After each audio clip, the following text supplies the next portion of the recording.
and gentlemen, boys and girls, species around the multiverse, get ready to bring the sass back to geekdom with who? With Geek Syndicate. That's me, Monts, and him. Nuge! What? Nuge. Nuge! What? Nuge. That's it. That's what I got. Okay, cool. Yeah, no, that's right. I remember back in the day when I used to do like funny voices and little sing-alongs and happy days. Yes, for some. For everyone. I still get fan mail about that. Do you? Yeah. That reminds me of the time when Brian Blessed told us he was on Kilimanjaro and he saw some Maasai warriors who said, Mr. What? Blessed, Duke Gordon's alive. Duke Gordon's alive. And I remember thinking, is that what really happened, Brian? It's going to go out on the limb here and say, probably not. It's not a very steady limb, but I'm on it. Bless him. Yeah. Anywho, we're back, and we're back far quicker than even I thought we would be. Yes. There's too much to leave it too long.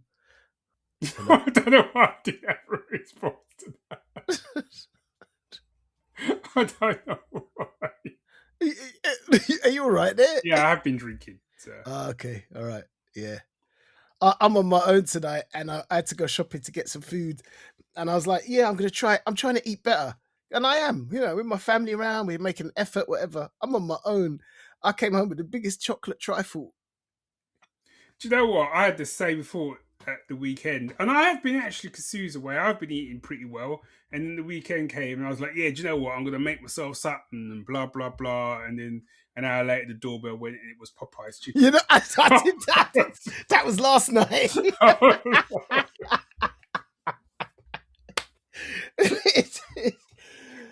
Yeah, Yeah, Yeah. So with that said, got any shout outs?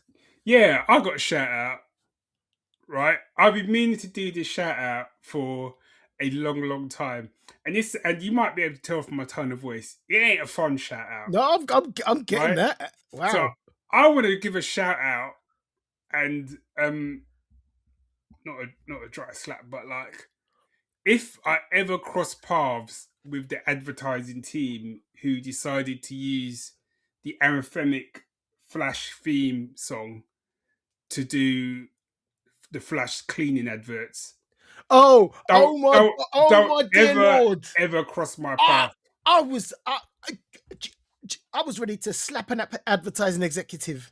I had my backhand ready, and it comes on because there's about 4 different ones, and they come on all the time when I'm going to Amazon. Oh, so bad! They're awful, and I love that. And that was like one of my like anthemic tunes.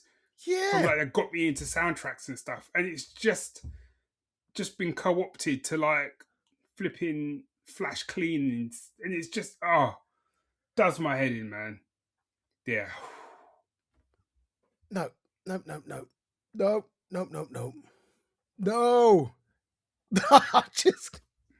Just wrong. And then they stand there. It's like they stand there with the Flash thing, like they're in some kind of heroic pose. I'm like, man, stop! Just go and clean the floor and go about your business, man. It was a half-assed heroic pose as well. You know, it's just And I'm like, who greenlights this nonsense? I don't want to sound like a grumpy old man, but back in our day, no, I mean, there's always been terrible adverts. That's to be fair. But some of the adverts, because there was no choice, because it wasn't all on a streaming platform and you could whatever, adverts, they had to raise their game, I think. And some adverts were really clever. There's still tunes that I hum today, which are from adverts. Yeah. Do you know what I mean? You could bring a Flash in that. And no, I remember looking at Sean and going, what is this? It's just and the problem is it's always the same adverts now. At least when I would watch terrestrial TV, at least the adverts by and large would be different. Yeah. But they're always the same adverts. We're talking about Prime. Yeah. Yeah. But I mean, forget the Flash, but in general, they're so bad. And there's several of them where I've gone, I don't understand. Why have you made an advert that I don't really understand what's going on? And also, like, you know what I mean? I am picking on Prime now, but the others do it. It's like, I pay my money for a streaming service. Do you know what I mean? It's not like I'm not paying. I'm paying for Prime Video, right? And I can't think what film it was. I can't think what film it was I went to watch over the weekend. And it's like, there was an advert before the film started. I'm like, okay, you're like at the cinema. All right, fair enough. And I got about 20, I don't know, 20, 30 minutes in. This is a film. It's not a TV show, it's a film. And it went to an advert break. I'm like, what's going on? What? Not on Prime. On Yeah, Prime. yeah. On Prime. So they're doing it in films. And if, sorry, I just want to say before you come in, I then watched another film. It had an advert before it started, and then it said courtesy of whoever was doing the advert. Say like it was Subaru. Yeah, there we go. So Subaru, courtesy of Subaru, this film will now have no ads. I'm like, come on. I've done paid my money to be here in the first place. Paid my money. Yeah, no, no.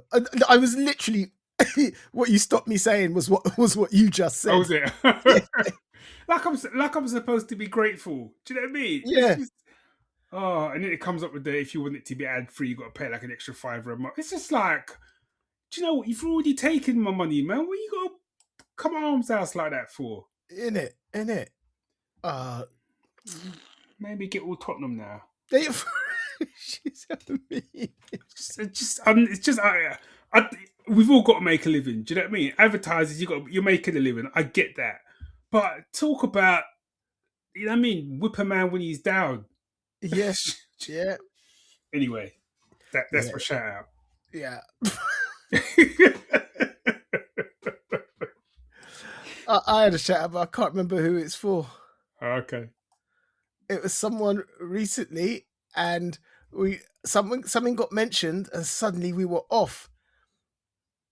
And I can't remember who it was, and I think it was in Spain when I was on set with my kids. Oh, there's a woman called Andy Osho. Right. And she, I'm not going to say any more than that because I don't want to give away why we were in Spain and what we were filming. But she was in The Sandman. This is the Neil Gaiman. Yeah, she was in Good Omens. She was. I'm saying that because that's the only things she's done. A lot of things, but those are the only things I would have seen her in. Right. Yeah. So she was on set with us, and we were chatting. And I don't know how we got round. Someone mentioned disaster movies, came up, and then we started with disaster. And like we were just trading disaster movies, and then we got into the post-apocalyptic movies, and then we got into zombie movies. And I was like, this is a great conversation. So my shout out is to the actor Andy Osho. Nice. Yeah, love it when there's conversations just pop up and just happen and go. Makes me happy. There was some disaster thing I watched recently again. I can't think what it was. Yeah, I remember. Well, I might mention it week that was. But do you want to do? It's time for the news. All right.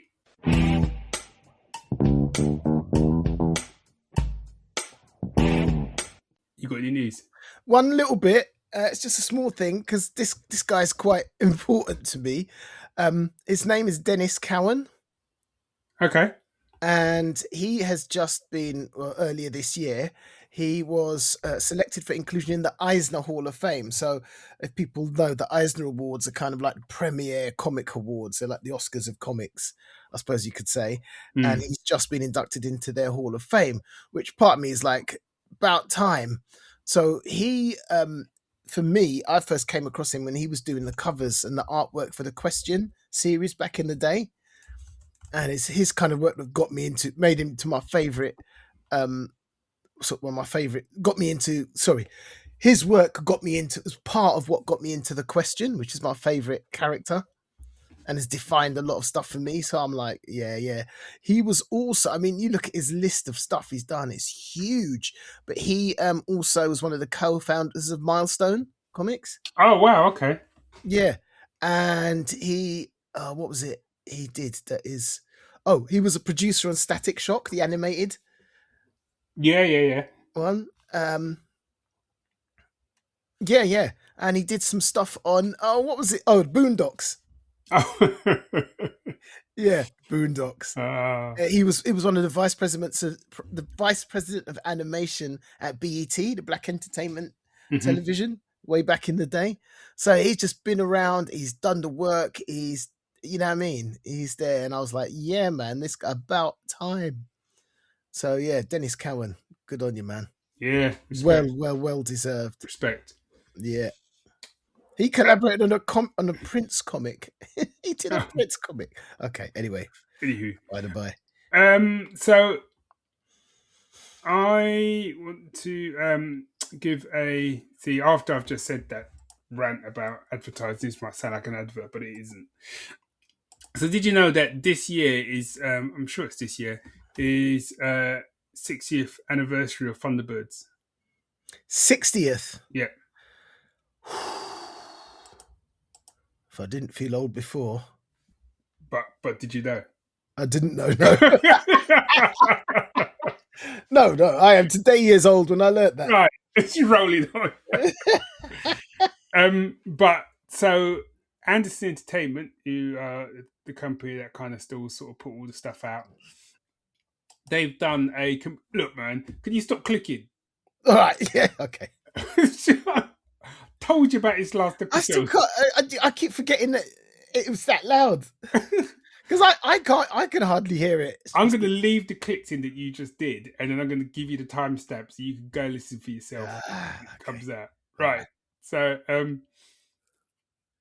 what was I say? Thunderbirds, yeah. So they're doing.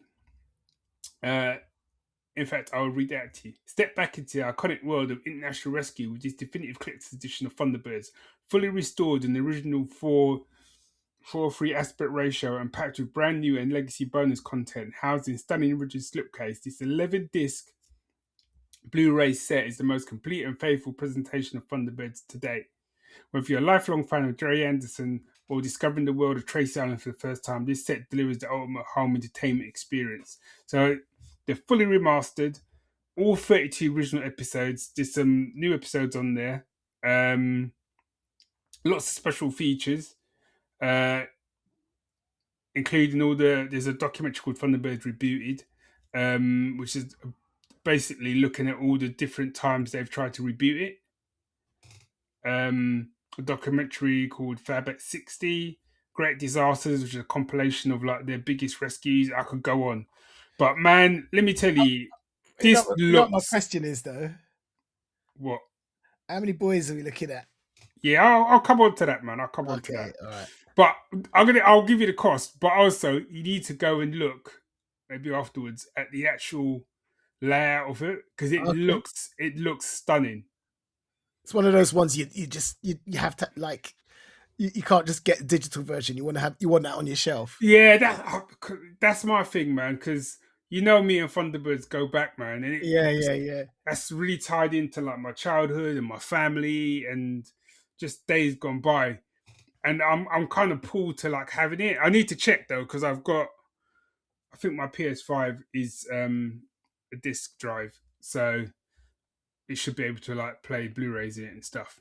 Because other than that, I don't have anything like that to actually play, which is a strange situation to be in. Because I've gone proper retro, so my shelf now has got Sapphire and Steel, Space 1999, Blake 7. All DVDs. Yeah, or Blu-rays and stuff. So I'm like, have you got like a Blu-ray player then? PS4. That's it, yeah. Yeah, see my... as I said, I think my PS5 will do it. In fact, I'm looking at it now and yeah, it should do. Anyway, cut long story short, you're looking at 90 boys. I mean, I'm not surprised. I mean, when you think though, I mean that's 90 boys, but that's 32. Just the episodes alone, because each episode's an hour. Yeah. Right, so that's 32 hours there. It's amazing what we sat through back in the day because they're not actually, they don't move fast. No, they didn't. It was all set up. A lot of it was set up for the disaster. Yeah. No, it's amazing. Yeah, but loved it. So yeah, oh, that's pretty. I'm looking at it now. You're looking at it. It's good, isn't it? Yeah. Oh man. No. I'm not looking at it anymore. I can't deal with that kind of temptation. Because also as well, like that's the other thing. It comes with 110-page episode guidebook. Oh, And then like 6 large format posters featuring unreleased cut rate artwork of like the vehicles and stuff. It looks stunning. My worry is by the time I get around to having £90, it will be sold out. my worry is if I got it, spent 90 quid, I'd be like, yeah, I'm gonna burn through this, and like, I don't know, time is at a premium. It's like I've got all these retro sci-fi things on my shelf, and I ain't been through them all yet, and it's been a few years. I work on the basis though eventually I'm going to end up in some kind of home, and Yeah, then I'll have all this stuff to watch. yeah, yeah. I see that. I mean, yeah, that's the plan. Yeah, yeah. I mean, that's plan Yeah. to go. Yeah. Yeah. Right. Week that was. Now it's time for the week that was.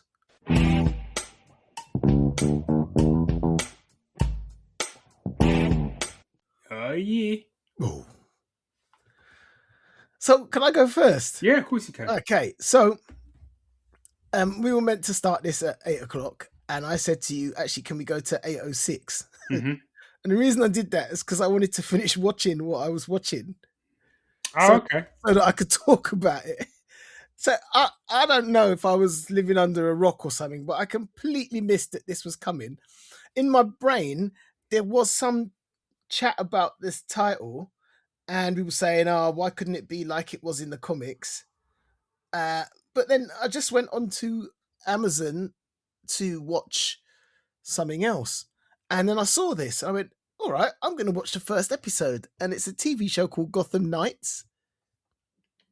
Oh yeah, I saw that popped up, and Did you know it was coming?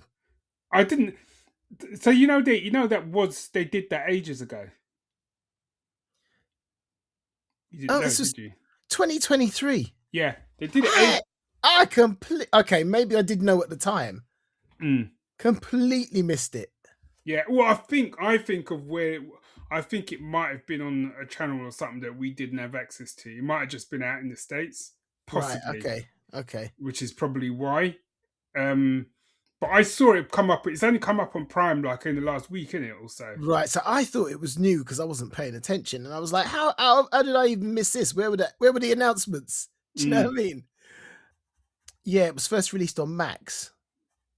Yeah, I think this is when they were trying their kind of DC having its own sort of streaming channel or something. Yeah, okay.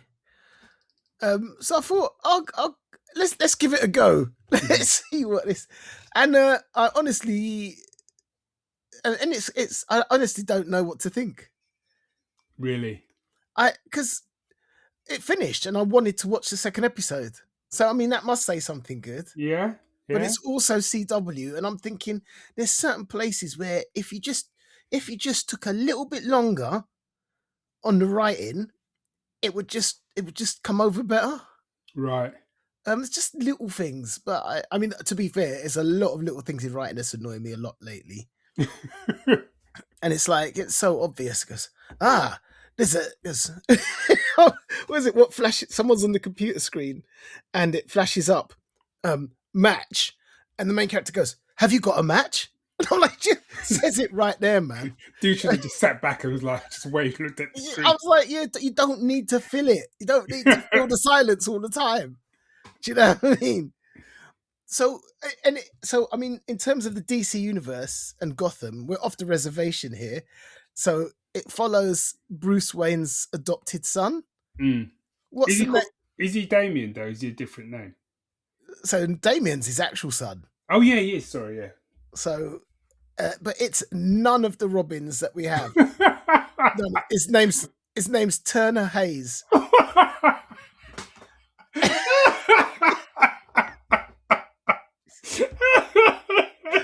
don't know why. Why is that funny? But it's because I could see the meeting. I could see the meeting. It's like, yeah, I've got this great idea for a show. It's going to be Gotham Knight. It's going to be like, Bruce Wayne's been killed. That's a great idea. And it's going to be sort of his offspring's got to pulled together like a ragtag crew built up of other people's like offspring. Yeah, it's a great idea.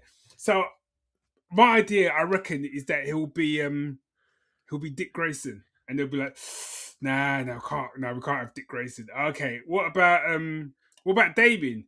No, nah. Do you know what? I feel like for what we're trying to do, I feel we need to move as far away from like any of like his current offspring as possible. And then someone's like, "What about Turner Hayes? Yeah, that'll do." Yeah, I know. That's what It's such a random name. it's so random. Turner Hayes. And I'm like, he's adopted. So don't when you get adopted, don't you change your name? Well, and also, wouldn't it have made it easier for the show if they just called him Turner Wade? Do you know what I mean? Exactly it. If you're gonna go down that route, do you know what I mean? I mean, Turner. That's a name, man. I don't know. So yeah, so it turns out Turner has no idea that his dad is Batman. And because he does it, but he knows that. Also, the one thing that Turner does have in common with Dick Grayson is that his parents were killed. Okay. And then Bruce Wayne adopted him. Okay. And but I mean, and then but his best friend, Turner's best friend, is someone called Stephanie. Right. Now, Stephanie Brown is actually in the comics, and she was a character called Spoiler who chose not to become Batgirl and chose the name Spoiler or whatever. So she was part of the Bat family. So I was like, what? When they find so Batman gets killed, Bruce Wayne gets killed, and he's in he's chucked off a tower block, and he's down. He's on the floor in his suit, but in the Batman mask. And I'm like, it's like, what? Okay. And eventually, Stephanie and Turner find the Batcave, and Stephanie's go, oh, look at this computer. So she's the hacker, because there's always a hacker. Yeah. But when I look at it, I was like, she's going to be the Oracle type character. That's I can see it coming. She's going to be the Oracle type character. And then they get a lead on. So there's 3 kids who were robbing Wayne. They've been paid £1,000 or $10,000 to $10,000 to rob Wayne Tower. Right. And when they get there, they break into a safe, and there's a gun that killed that Joe Chill used to kill Batman's parents. Yeah. But it's this is what I don't know what to think about. Do you know what I mean? Oh, sorry. Go on, man. Right. So it gets better. Oh. But the gun's still warm. And then they see. Why is the gun still warm? It's been shot. Oh, okay. Someone shot Batman. When they look around, there's a broken window, and in red paint it says "Your bat is dead." And they look out the window, and there's Bruce Wayne on the ground. And then so then they go, "We've been set up." So they try to do a dash for it. That's a complicated setup, man. Right now, yeah. So no, and this is what I'm saying. Part of me is quite intrigued. And so, but one of the person who made the deal, she's a girl called Duella, and I'm like, Duella, that rings a bell. So I'm like, okay, but in this, Harvey's not Two-Face. Harvey's the commissioner of police, not James Gordon. It's Harvey Dent. No, Harvey Dent's the district attorney. There is no James Gordon. Okay. Yeah, he's not Two-Face. He's just normal, and he's a good guy. Yeah, so I'm like, okay, so is she the Joker? And then it turns out she's the Joker's daughter. Is she the Joker's daughter? Duella? I don't know. And then, but she's with 2 kids called Harper and Cullen Rowe. And Harper was a character called Bluebird, and Cullen was her brother who was gay in the comics, but in the TV show is a trans. And Harper's bisexual, and they used to get beat up by their dad because of it, and they're orphans, and they will try to get money, but they've been set up. So they get arrested. Turns out they've been set up. And then Turner is like, Stephanie, we've got to use the computer to get into the banks. We've got to find out if there's been any unusual transactions. And he goes, yeah, there's 17 things, and it totals the amount that was given to the kids who killed your dad. Oh, find out who it's from. And that's when it comes up, match. And he goes, have we got a match? He goes, yes, idiot. It says it on the screen. And then it turns out, you still with me? Yeah. Then it turns out that the person who paid them, according to the bank records, is Turner Hayes. Oh, the son. Yeah. So now he gets arrested and chucked in jail with them. And they're like, you set us up, and they all get into a fight. Also, these kids are so good at fighting. See, and then, this is pure spoilers, but it's set up. This is how the ragtag team comes together.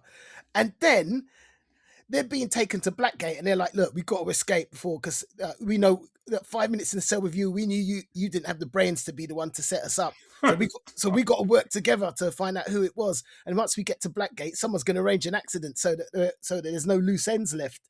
And they're like, "Yeah, we've got to get out." And there's a crash, and they get out, and it turns out the cops who was escorting them to Blackgate were in on it. And they're like, "Oh, your little escape attempt has made this easier." And he goes to shoot them, and this batarang goes through his hand. And I'm like, what's happening now?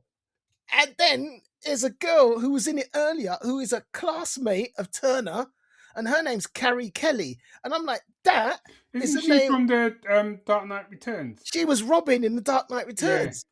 She's Robin in this. What is going on? So she knew that Bruce Wayne was Batman, but Turner didn't. And it's whatever. I'd be vexed, man. But still. So so this is how the ragtag team comes together. It's Duella, it's Harper and Cullen Rowe, it's the new Robin, it's Stephanie. That's your ragtag team who've got to clear their name. Whoa. But then, like, while I did the escape attempt, one of the kids nicked the watch of one of the corrupt cops, Right. and they're holding it up and go, "What's that?"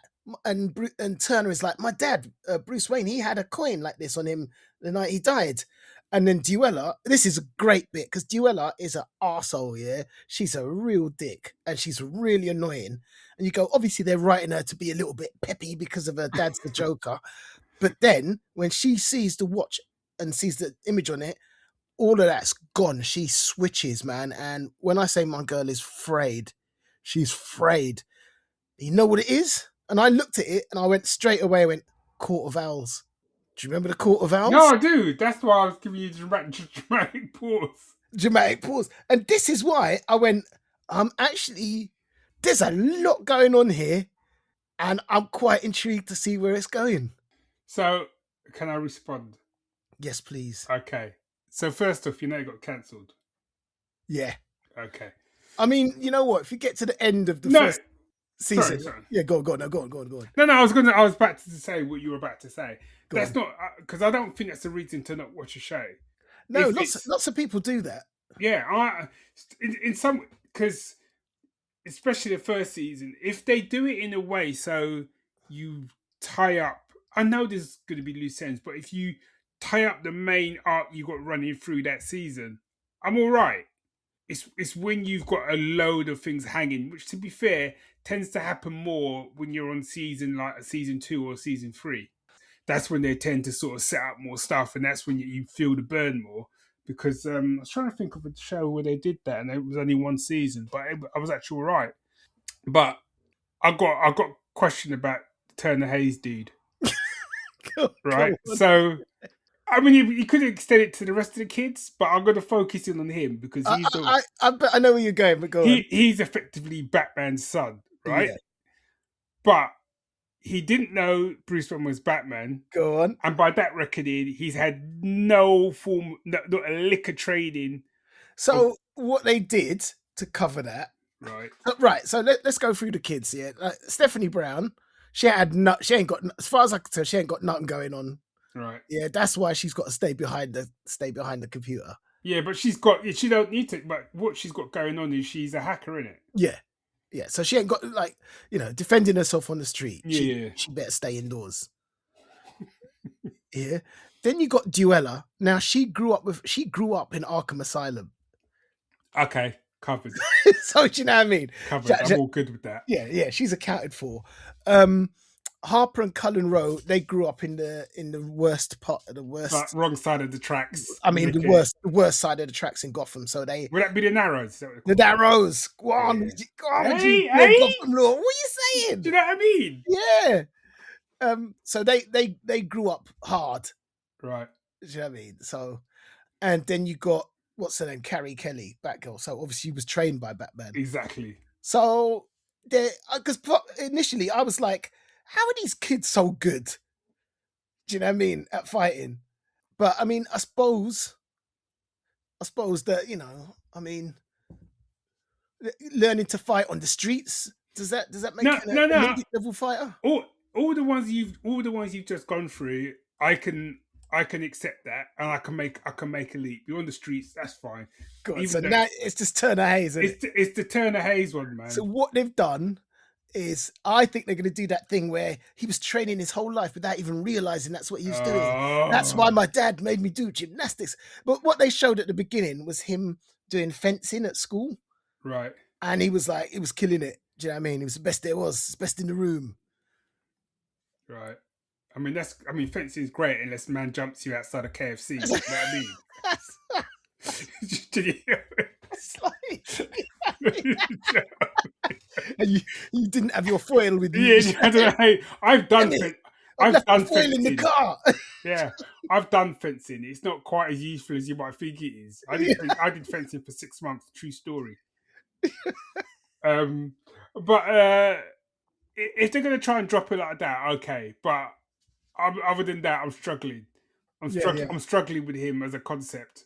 Yeah, no, I hear you. I hear you. To me, I'm right there with you. it would have been far easier to have just gone Damian Wayne, done.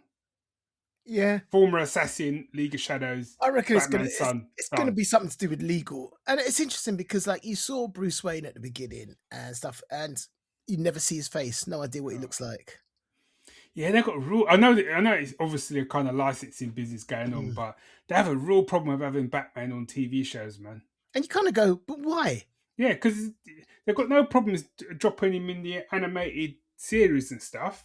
Yeah. But live action, they just don't want to go there. And I just like, I know there's must be some kind of legal reason, but I reckon it's only a problem to the legal team.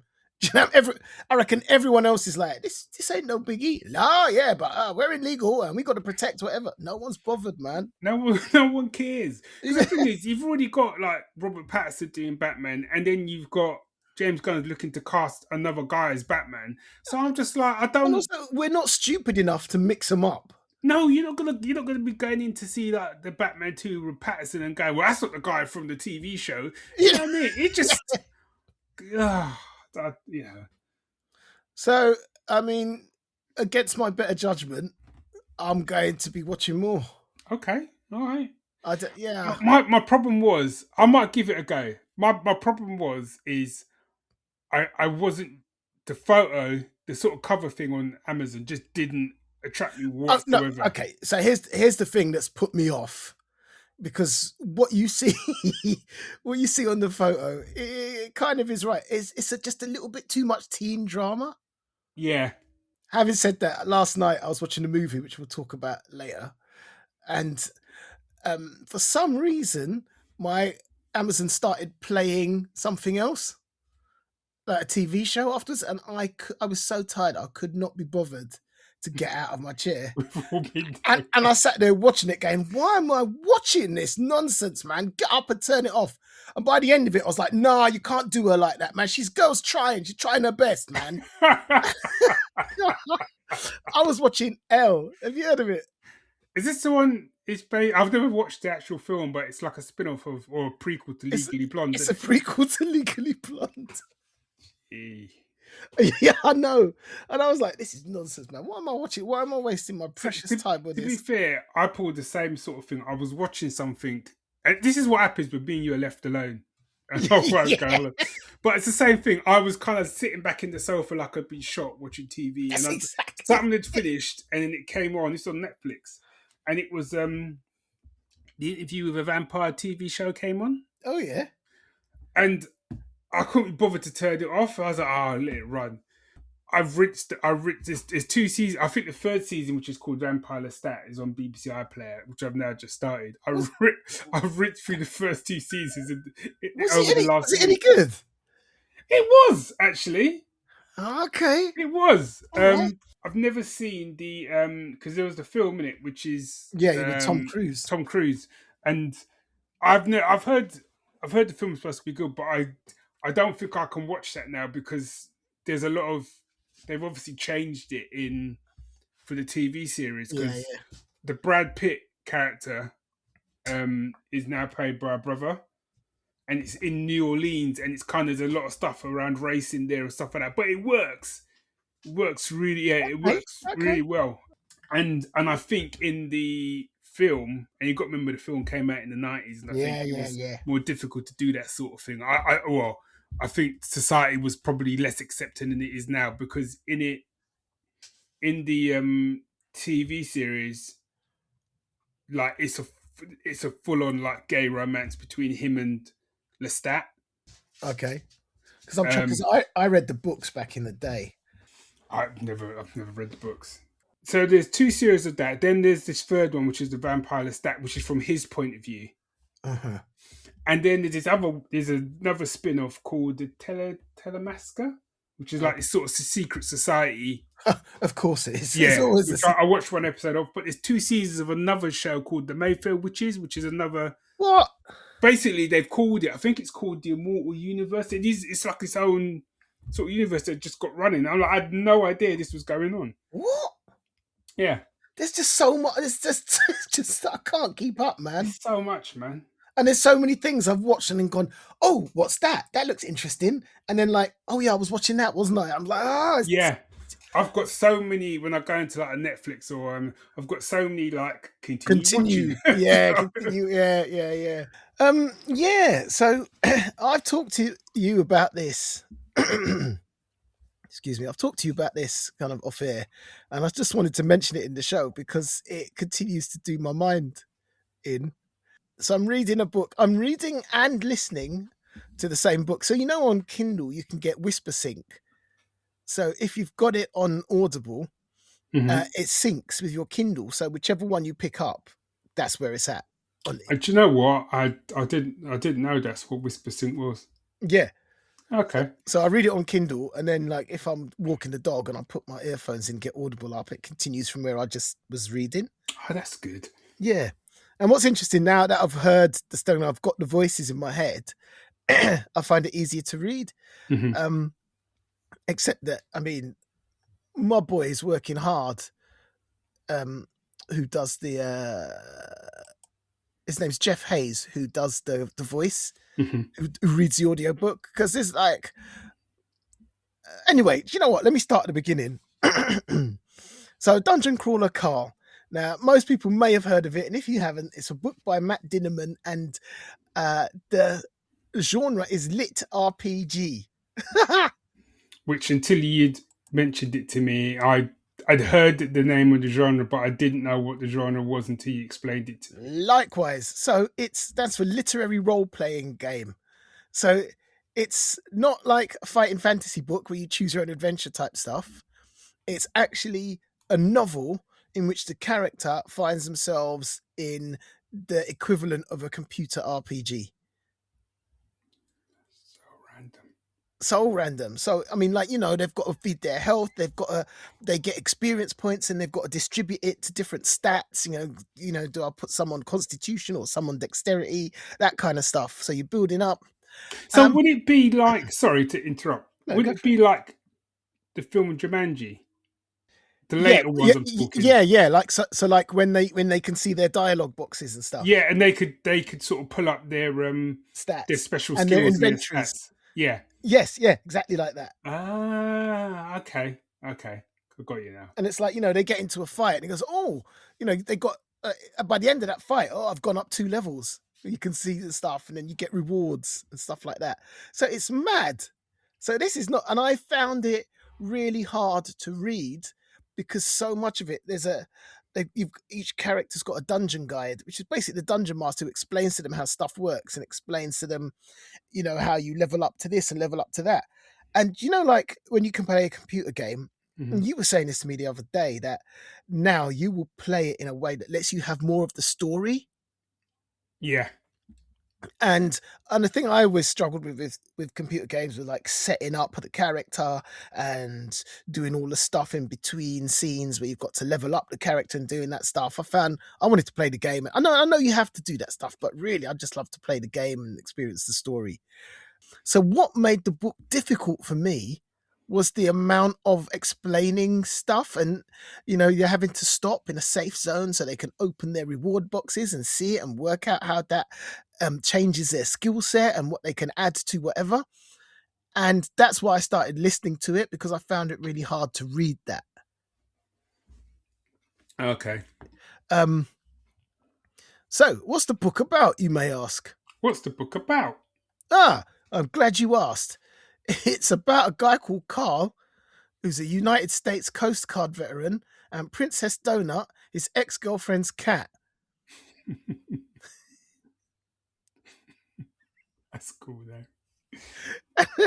And and basically an alien race comes and basically destroys the planet. And if you were inside, they basically flatten everything. I mean, flatten everything. So if you were inside at the time, you're dead.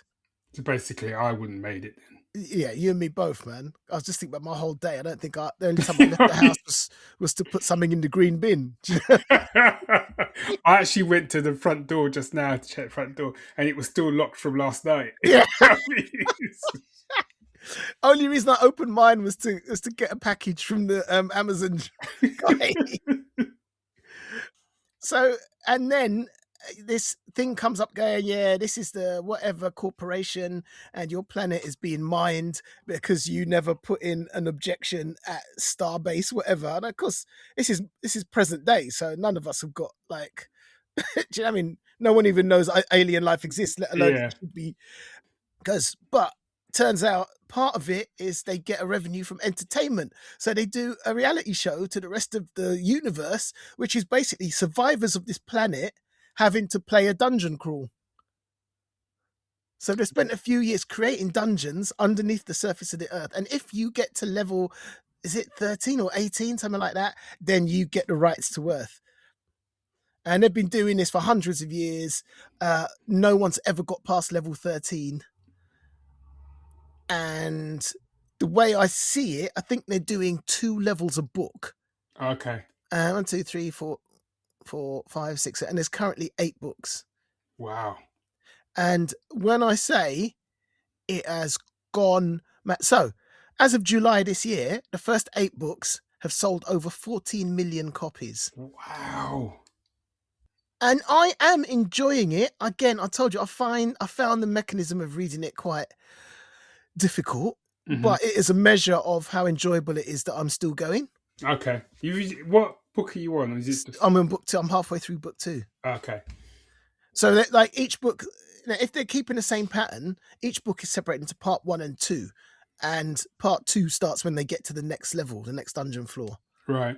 Also, if you don't get to the next dungeon floor in time, if you've got a time limit, then that floor collapses and you die. Damn. And it is basically, I'm really expecting at some point for him to be on their equivalent of TV saying, "Are you not entertained?" Because it is that kind of thing. Oh yeah, and the cat gets some what do you call it? What do you call it when it intelligence? It kind of levels. Cat gets leveled up, so gets intelligence and the ability to talk and use magic. See, that's cool, man. Yeah. Now, what gets me now, the cat, I mean, it's a really properly female voice. So I went to look up who they'd got in to play the cat. Mm-hmm. And it's the same dude, Jeff Hayes. It's the guy who's reading it. I mean, and one of the things that makes the audiobook really good is that it almost feels like a full cast audio drama because my boy is working hard with the voices. And I think we spoke about it, but that makes the narrator. I mean, obviously, it seems like a moot point to say, the audiobook lives or dies with a narrator. But I mean, there's audiobooks I've read where I've like, that was okay. Do you know what I mean? I was like, oh, it's okay. But there's other ones where the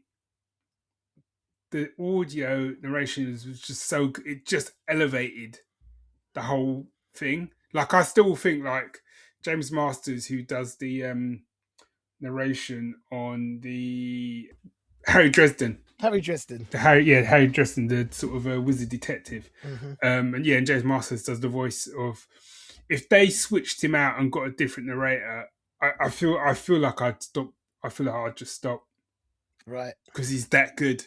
He just nails it. And I think as well, for me, I really struggle with books written in the first person. That's just me. Yeah, that's just growing up, and everything when I was reading was all third person. In some ways, now you're seeing some stuff online, it feels like it's almost flipping the other way now. But I find with audio books, I find it a lot easier to get into books written in the first person if it's audio. Mm-hmm.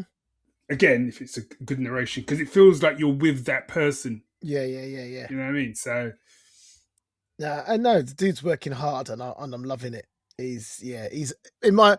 I was just walking along. I was walking the dog today, listening to it, and you know what I mean. I've done a few audiobooks. I've got my fair share under my belt, and I was like, even if I get bored of this series, I'm gonna listen to it to the end because I feel like I'm learning my craft listening to this guy. right, gotcha.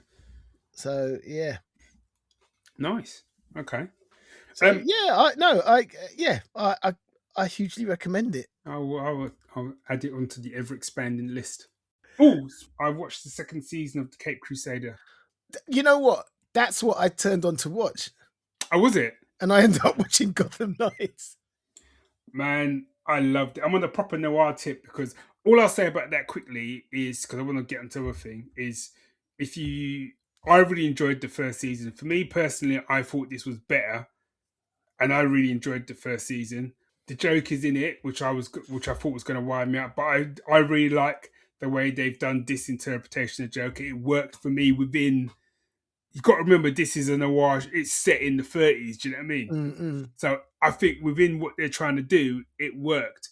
And it's even like they've got one of the main sort of villains in there, is like the Riddler. Okay. But in in this one, he don't do riddles or none of that thing. For him, he's called a Riddler because he has a machine gun. He just riddles you with bullets. That's it. Are you serious? Yeah, that's it. That's it. Okay. And I'm like, yeah. He's got a kind of James Cagney vibe going on. Yeah. So, and there's a lot of like familiar kind of the Rose Gallery, but they've given a different spin on them. And let me tell you, it's not really. It's a soft spoiler to say like they ain't afraid to take people out of this show. Okay. Yeah, nice. That's all I'll say. But yeah, I finished today watching Spider-Man Noir. Okay. Was it Spider Noir? There's so many things, man. I know. It was good, man. It was good. Okay. I think one of the things that I really liked about it was, I don't know if you noticed, but it gives you an option to watch it in colour or black and white. Yeah. And what was really interesting, this is for me, I put it on, and first 5 minutes, I was kind of like, I'm a bit worried, man. I'm not really feeling it. And it was in colour. Mm. So I was like, let me just flip it to the black and white and just have a look. Because I was going to watch it in black and white, but it just started in colour for some reason. So I flipped it, and the minute it started in black and white, 5 minutes in, the same 5 minutes I'd already watched, I was like, yep. Okay, It's literally like someone's giving you porridge, and then like you've tasted it and go, oh no, and then someone's put a bit of honey in there or a bit of sugar. Yeah, that's more like it. Yeah. It was quality, man. Nicolas Cage is just doing Nicolas Cage, really. Yeah, excellent. That's all you need from Nicolas Cage, really. But yeah, it's good. I think could have done. Someone made this comment in the group, and I kind of agree.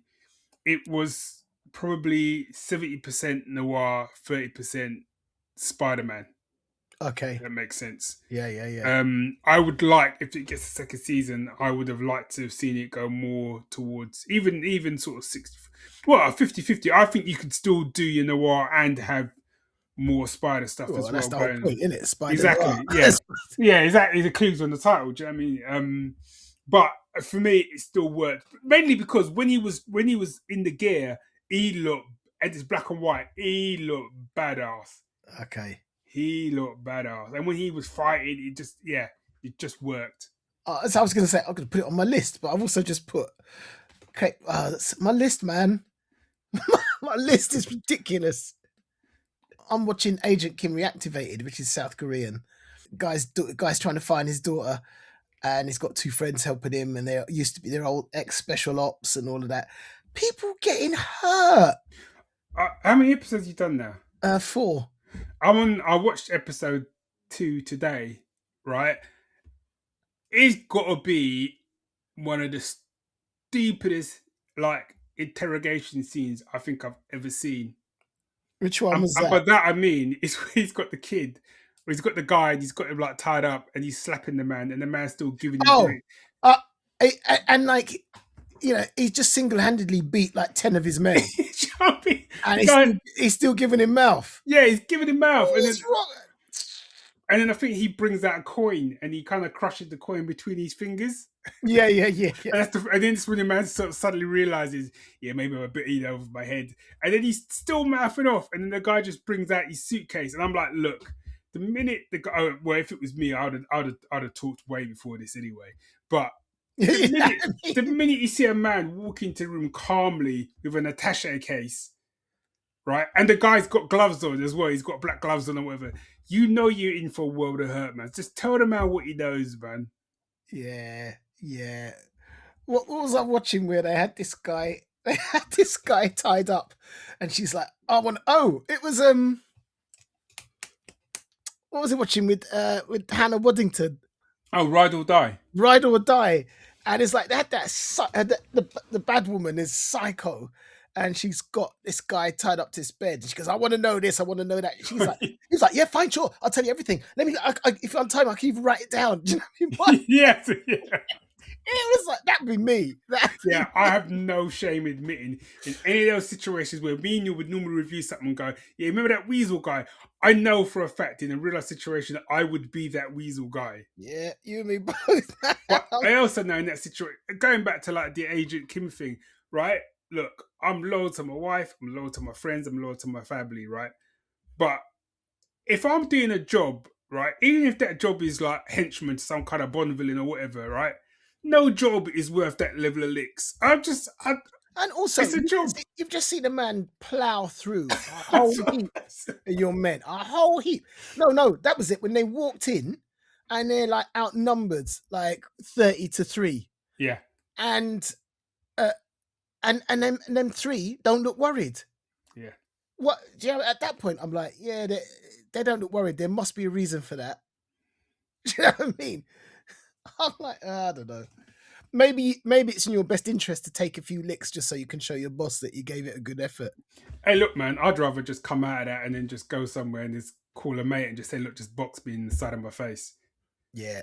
Because you don't know what that guy's going to hit you with. You could hit you with a hammer first blow. You know what? Leave town, man, because I mean, the thing that comes back to me is, why are you working for these people? Because they obviously, there's no, do you know what I mean? There's no sense of loyalty.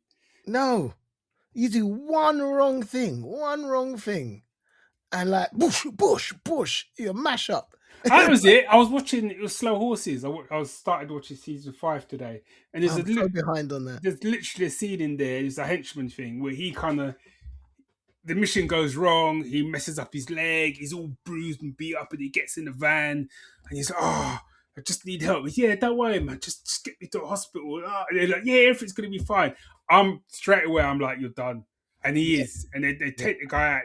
And one of the other guys is sitting in the van. He's questioning his life choices, and he's kind of like, "Well, we can't just. What we're gonna do? We've got a dead body. We can't just leave him. They're gonna identify him." And he's like, "No, they won't." And then starts pouring like petrol over like the body, and then basically they drive off whilst he's like burning. And I'm just like, this is the life you want. That was your boy as well. You know what I mean? I'm just like, if I'm in that van, I'm like, look, I just want to get a pack of M&Ms. Can you just let me off at the corner? Yeah, don't worry, man. I'll be back in 5 minutes. I'm just going to pick up. Anyone else want anything? I'm just going to pop into the garage, and I am gone. Gone. Listen, I wouldn't even be in that position in the first place. No, there is that. Yeah. We just covered quite a few TV shows there, all of them with a similar theme. People making bad life choices. Do you know what I mean? Shall I tell you about the movie I was watching last night? Yeah, go on. Masters of the Universe. Have you seen it now? Yeah. What do you think? I don't remember the end. I fell asleep. I woke up for the post-credit scenes. And I woke up watching Elle. Okay. A Legally Blonde prequel, and I was involved in that. No. Do you know what? I didn't hate it. There's a level I quite enjoyed it, but it was like all the bits didn't quite add up to something great. I watched it again, I enjoyed it. I still stand by it. I enjoyed it, and I I think thought it was way too long. I was trying to. I was trying to think where could you cut the. I suppose the easy thing for me is always to say just cut the Earth stuff. Well, even But I I quite liked some of that. I quite like the way they did that as opposed to a lot of other films where they then go to Earth and then that's where they are. I like actually, Like the fact that they left Earth and then yeah, it was, yeah, and yeah. they weren't actually there for that long, and the fact that he actually knew that he wasn't from Earth, I quite like that. I, as I said, I really enjoyed it. My issue with it, which is what we said before, was I just didn't like the comedy undercuts for a lot of the sort of big scenes, and that was just me. Yeah, no, I think, and that, do you know what? The comedy I liked, the other stuff I liked, I didn't like them together. Does that make sense? No. So, you know, I like some of the action, I like the storyline, I like the comedy. It just didn't all seem to mesh that well as a Okay. whole. Yeah, okay, I can see that. I don't know. I'm still trying to work out what it was. I mean, I was really tired, which could be why I fell asleep, not because it was shit. Yeah, But maybe you should give it another watch. maybe I do. I watch it on my own, and I think my eldest daughter wants to watch it, so maybe I'll watch it with her. And I need to because I don't really know how it ended. To be fair, the end's actually really good. So Great. do you remember what bit you saw up to? Mm, Had he even turned to He-Man yet? yeah. Oh, okay, all right, just checking. Yeah, no, it was like the final assault was going on. Oh, okay. Yeah, I can't remember. I don't know, but yeah, it was all right. And that's what I mean. I enjoyed it, and I think there's a space for that. Not everything has to be epic. Not everything has to be awful. There's a space. Do you know what I mean? To just go, yeah, it was a good watch. I enjoyed it. And I like that his dad still had moves. Yeah, his dad had moved. Yeah, his dad went down, man. Yeah. But also, like, there's a bit when he first transforms, right? I don't care. That I'm like, that was money. Yeah. Right? When he hold the sword and he does it and the music's coming down and the lightning comes down, say the words. I'm like, this is it, man. This was boom. Right? And then he's standing there and then it goes to Tila, Tila, isn't it? Tila, yeah. Yeah. And she goes, the champion of Grayskull was saved. And then something happens and she goes, oh, we're screwed. And I was just like, you couldn't just let us have it. Yeah. Do you know what I mean? You couldn't just anything remotely epic had to get undercut with a one-liner. You don't always have to fill the space. No. It's almost like we don't want people to take it too seriously. It's like people it's like they were definitely going for a tongue-in-cheek thing, but it was like, let's just keep that tongue so far in your cheek just to make sure. Yeah. Well, here's the thing. So I did a rewatch of two things. So I rewatched Independence Day. Oh, interesting choice. I know. Again, kind of just lying there, Popeye's chicken. It popped up, and I was like, "Do you know what? I'm going to check out Independence Day." I hadn't watched Independence Day in years. So many of these films you just watch clips of on YouTube, watch our favorite bits. But I sat and I watched that film once, and you know what? It held up. And by that I mean, I want to preface this by, it still had the same issues that it had the first time around, like that scene where it goes around the world to the different people. Oh yeah, that was annoying. Which is god awful, especially the British one. Yeah, about time the Yanks did something. That bloody time they did something. What's their plan? You know, and it's not good. It's not good. That stuff isn't good. However, like the effects still hold up. I'd still follow that president into hell. Yeah. I do think though, looking at it with that kind of today lens, I mean, the women don't come out of it that good. It's a very kind of male heavy film, I would say. But anyway, that aside, everything from the moment Will Smith and Jeff Goldblum are like teamed up is just gold. It's gold. And going back to Martin, it's like that's how you do. When you watch that bit when they got to Alien Mothership and all the rest of it, and they're cracking jets, that's how you do comedy in a serious film.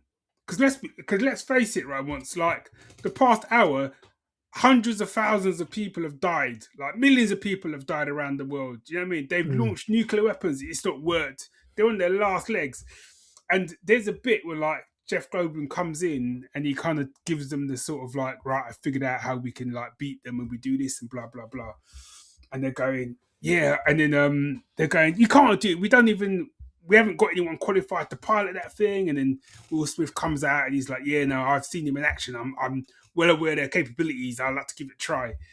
And then it kind of pans out and they all sort of decide they're going to do it. And then Jeff Goldblum comes up to Will Smith and he kind of leans in. He's like, you sure you can fly that thing? And then Will Smith is like, you sure you can do that bullshit you just said? Yeah. And it just pauses. You just see him go, And it works because you've given that time, you've given the comedy time to breathe on its own, outside of anything remotely. You're not undercutting anything serious.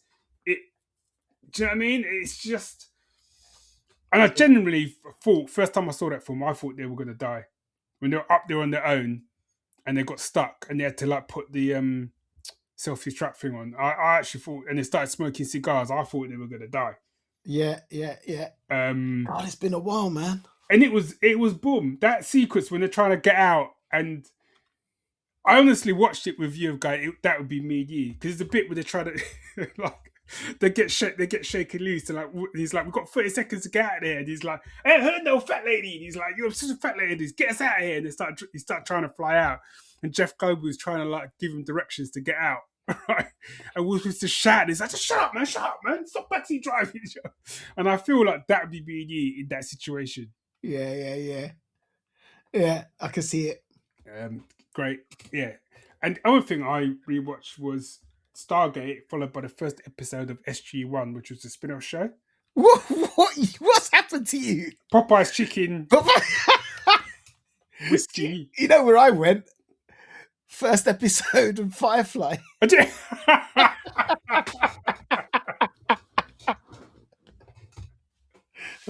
We're obviously in some kind of phase, man. Yeah. Can I just say something though? The Stargate SG-1, right? It held up as a pilot. It's something I think I'm going to do, actually. Start going back and watching first episodes and just see how they held up. I actually think it held up pretty well. The film was all right. I actually think the pilot held up better for me. Okay.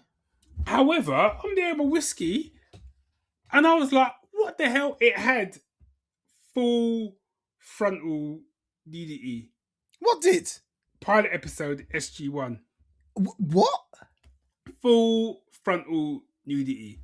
I couldn't believe it. I was honestly, I had to rewind. That sounds like I'm being filthy. I had to rewind it because I genuinely was like, I thought it was the whiskey or something. I was like, what the hell? Because that would have been on like primetime TV. Male or female? Female. I was going to say.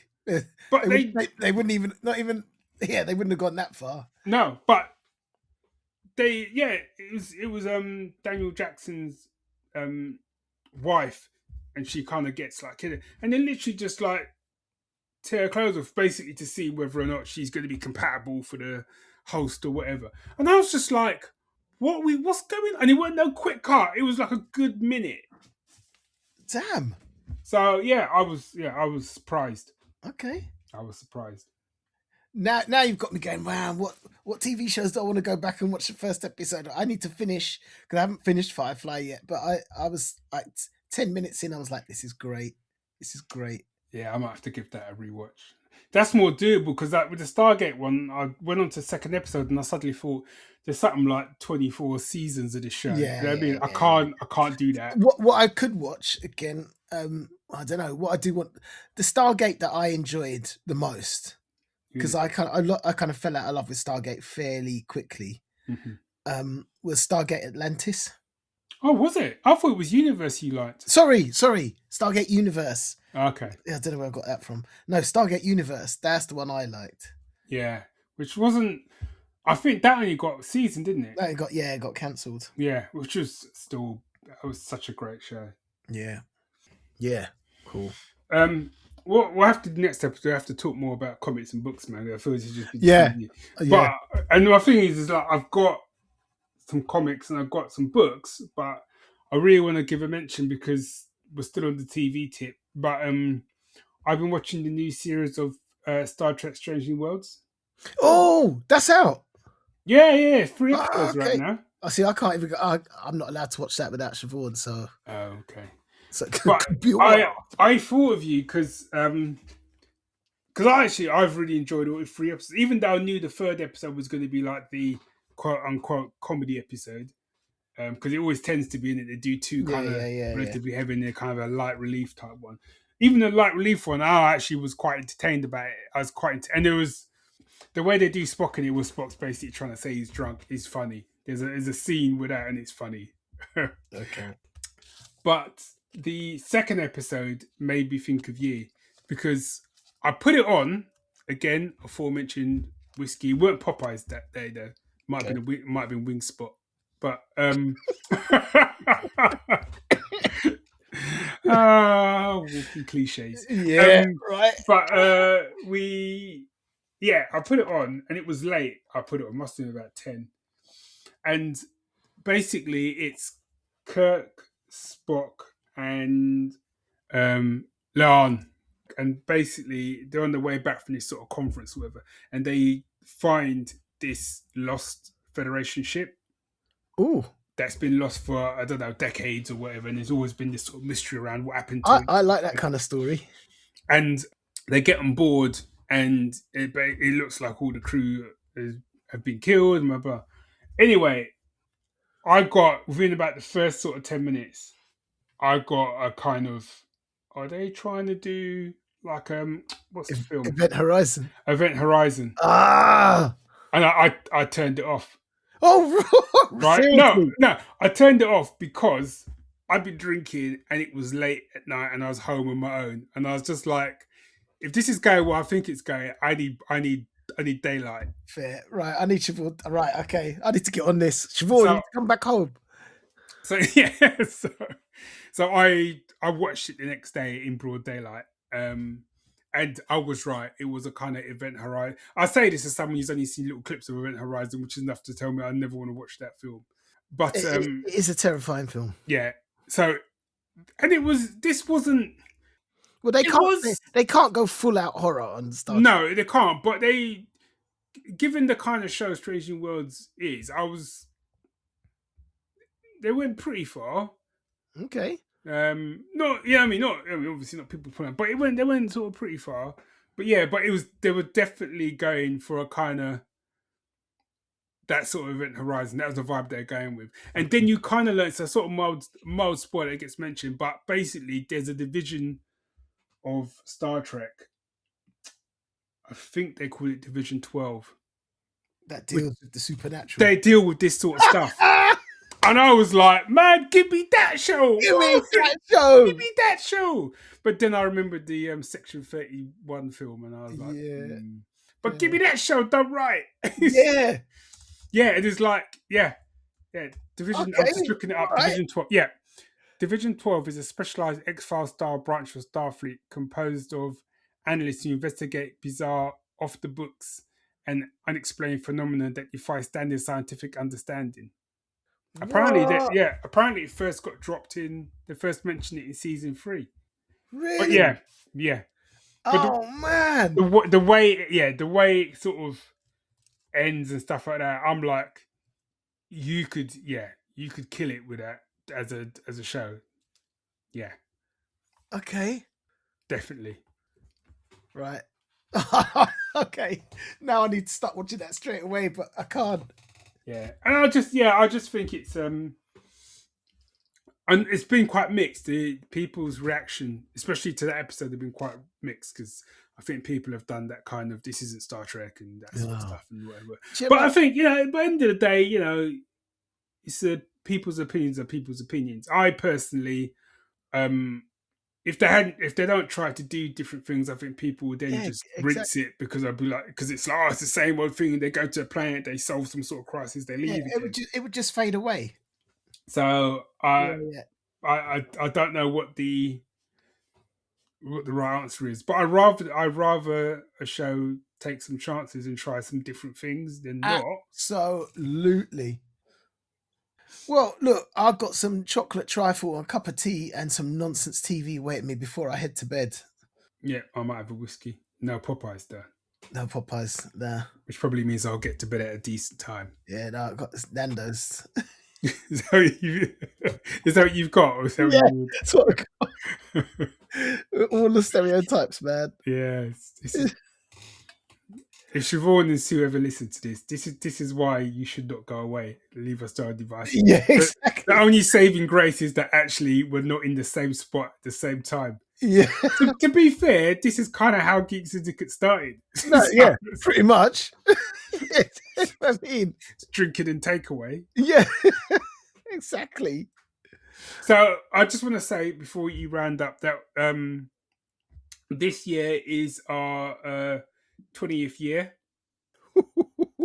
doing Geek Syndicate, so podcasting in general. So I want to try and do kind of sort of greatest hits going through like the podcast and maybe put some clips together. Man, I say that every year, so we'll see say, whether or not I do that. But what I kind of want to put it out there. Look, man, if you've been listening to us for a long time, especially if you haven't been listening, if you've been listening to us since the beginning or roughly, please drop us an email just to say hi, say you're a listener. I want to give people some shout outs who've been listening for a long time. Just because it's a or big even deal. if I was going to say, even if you're not still listening, but you're an OG, Yeah, just yeah, let us know one of your favorites from back in the day. yeah. So, Favorite chat, conversation, interview. I can.